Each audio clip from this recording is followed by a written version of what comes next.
officials, including members of the House Committee on Justice. The cases stem from the disclosure of Carpio's private financial records during last week's clarificatory hearing. The complaints were filed before the Quezon City Prosecutor's Office and cite alleged violations of the Anti-Money Laundering Act, the Bank Secrecy Law, and the Data Privacy Act. Named as respondents are Bangko Sentral Governor Eli Remolona, Anti-Money Laundering Council Executive Director Ronelvo Neventura, and House Justice Committee Chair Jer Villuistro. Also included are Representatives Percy Sandana, Chel Jokno, and Laila de Lima. The lawmakers, for their part, maintained they did not violate any law during the impeachment hearing.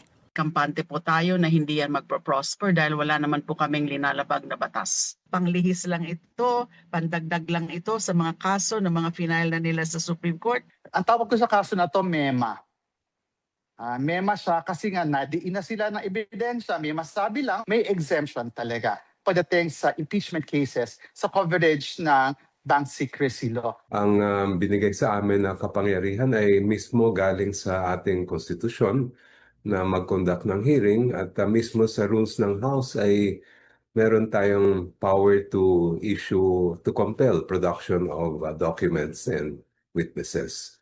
During last week's proceedings, the AMLC disclosed that some 6.7 billion pesos in large and suspicious transactions passed through the bank accounts of Duterte and Carpio from 2006 to 2025. The amount was said to be far higher than the assets declared in Duterte's statements of assets, liabilities, and net worth, or SALN. Meanwhile, speaking to the VIG story, Carpio's legal counsel attorney Peter Paul Danao said the records allegedly linked to Carpio should not have been made public, since he is not a party to the impeachment proceedings. He added that the alleged transaction must be verified, stressing that Carpio strongly denies claims that he has billions of pesos in his accounts. AMLC is not a banking institution. Okay? It is a council that investigates money laundering offenses. That is why there is a different law, a more recent law, because 1405 is a 1955 law. And this RA 11521, amending 9160, is a recent law in 2021.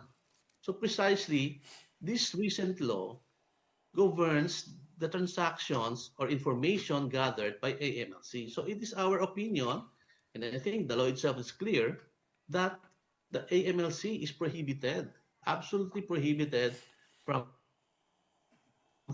and that has a purpose, to stabilize confidential information to secure banking industry.